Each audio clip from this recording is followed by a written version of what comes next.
আজ আমি আবার চলে এসেছি তোমাদের সাথে বাঙালি থালি শেয়ার করতে। আর এই থালিতে কিন্তু অনেক কটা আইটেম রয়েছে। এই হোটেলের আজকে স্পেশাল থালি আমরা অর্ডার করেছি।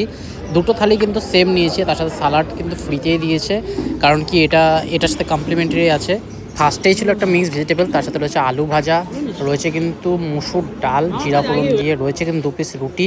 আর আজকে আমি এসেছি শিবম হোটেল, যেটা কিন্তু চন্দননগর ঠিক ওল্ড দিল্লি রোডের একদমই পাশে। বহুত বড় জায়গা নিয়ে কিন্তু এটা রয়েছে। এদের কিন্তু এসি আউটলেটও রয়েছে, আর হচ্ছে এরকম ওপেন স্পেস, এখানে প্রচুর লোক বসে খেতে পারবে। এখানে একটা পুঁই শাক দিয়েছে, পুঁই শাকের তরকারি কিন্তু অনেক দিন পর খাচ্ছি, বাড়িতে খাওয়া হয় না, সেই জন্য কিন্তু এইসব থালির উপভোগ করতে আমি চলে আসি এরকম ভালো ভালো রেস্টুরেন্টে, যেখানে সস্তায় খাওয়া দাওয়া করা যায়। আর স্পেশাল থালিতে কিন্তু রাইসের কোয়ালিটি আর কোয়ান্টিটি কিন্তু দুর্দান্ত।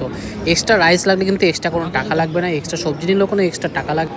আজ আমি থালিতে কিন্তু এক্সট্রা অ্যাড অন করেছি ভোলা মাছের ঝাল, যেটা সর্ষে দিয়ে করেছে, খুব সুন্দর বলে হয় এখানকার, একদম স্পেশাল আইটেম। অনেকদিন ধরে মাটন চিকেন অনেক খাওয়া হচ্ছে, একটু মাছের ভ্যারাইটিও কিন্তু খেতে বেশ ভালো লাগে। আর অনেকে কমেন্টেও বলে একটু মাছের ভ্যারাইটি দেখাও, সেই জন্য মাছের ভ্যারাইটি নিয়ে আমি চলে এসেছি। আর এখানে হচ্ছে আলু পটলের তরকারি। আলু পটলের তরকারি সত্যি বলতে বিয়েবাড়ির মতো কীভাবে রসি বানিয়েছে জানা নেই, তবে খাওয়ার কোয়ালিটি কিন্তু দুর্দান্ত এখানকার। এখানে যেহেতু আমরা স্পেশাল থালি নিয়েছি, সেজন্য ঝুরঝুরে বাসমতি চালের রাইস দেওয়া হয়েছে। আর তোমরা যদি এখানে এসে নর্মাল থালি খাও, নর্মাল থালি কিন্তু ঝুরঝুরে বাসমতি রাইস থাকবে না, মিনিকেট চালের রাইস থাকবে।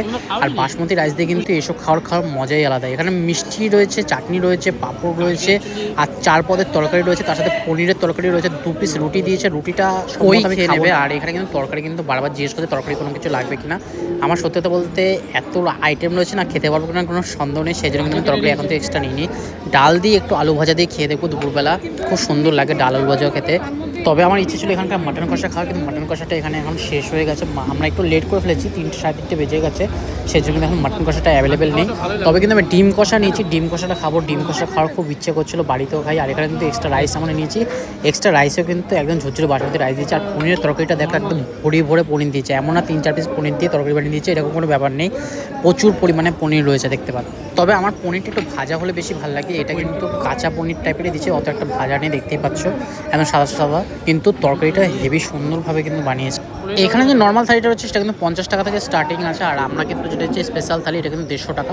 এখানে এতগুলো আইটেম রয়েছে, আর মাছটা কিন্তু আলাদা করে নিয়েছি, আর নিচে ডিম কষা সেটাও আলাদা করে নিয়েছি। ডিমের কালার টেক্সচারটা দেখলে বোঝা যায় কতটা মাখো করে একদম চিকেন কষা মাটন কষার মতো কিন্তু বানিয়েছে।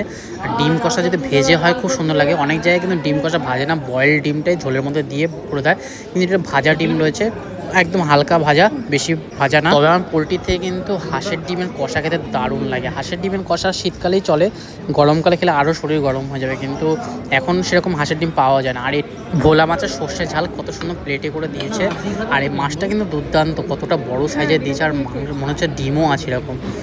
আমি দীঘায় গিয়েও কিন্তু এই মাছটা ট্রাই করেছিলাম, কিন্তু ওটা ভোলা ভেটকি ছিল, অনেকটা বড় সাইজের ছিল। এটা কিন্তু একদম ভোলা মাছ রয়েছে। এই ভোলা মাছ কিন্তু মটরশুঁটি ফুলকপি এসব দিয়ে করতেও কিন্তু দারুণ লাগে। আর এখানকার রান্নাটাও কিন্তু অসাধারণ হয়েছে, মাছটা যথেষ্ট ভালোভাবে ফ্রাই করে, আর ঝাঁঝালো সর্ষে দিয়েছে, মানে কালো সর্ষে সাদা সর্ষে মানে মিক্স করে দিয়েছে। সর্ষের ঝাঁসটা কিন্তু দুর্দান্ত লাগছে, ওগুলোও কিন্তু খেয়ে দারুণ লাগছে। আমি কিন্তু আজ একই থালি নিয়েছি, মানে ও ভোলা মাছ নিয়েছি, আমিও ভোলা মাছ নিই। আজকে আর কোনো রকম মাংস ট্রাই করলাম না, চিকেনও খাইনি, মাটনও খাইনি। আজ তোমাদের সাথে মাছ আর ডিম কষাতে খেয়ে দেখালাম। কেমন লাগলো যে ভিডিওটা অবশ্যই কিন্তু কমেন্ট বক্সে জানিও, আর ভালো লাগলে অবশ্যই কিন্তু লাইক শেয়ার করো, যাতে সবাই কিন্তু এই হোটেলে এসে খাওয়া দাওয়া করতে পারে। দুর্দান্ত খাওয়া দাওয়া, এটা কিন্তু 24 ঘন্টা ওপেন থাকে, আর প্রচুর স্টাফ রয়েছে। আর এখানকার যে রসগোল্লাটা দিচ্ছে, রসগোল্লা কিন্তু যথেষ্ট বড় সাইজের একটা রসগোল্লা। আজকের মতো ভিডিওটা এখানেই শেষ করছি, খাওয়া দাওয়া করে টক দই দিয়ে। শেষ পথে কিন্তু টক দই দিয়েছে, খুব সুস্বাদু একদম টক দই, একদম মিষ্টি ভাব রয়েছে। টাটা, বাই বাই, দেখো নতুন ভিডিওর সাথে, তখন টাটা।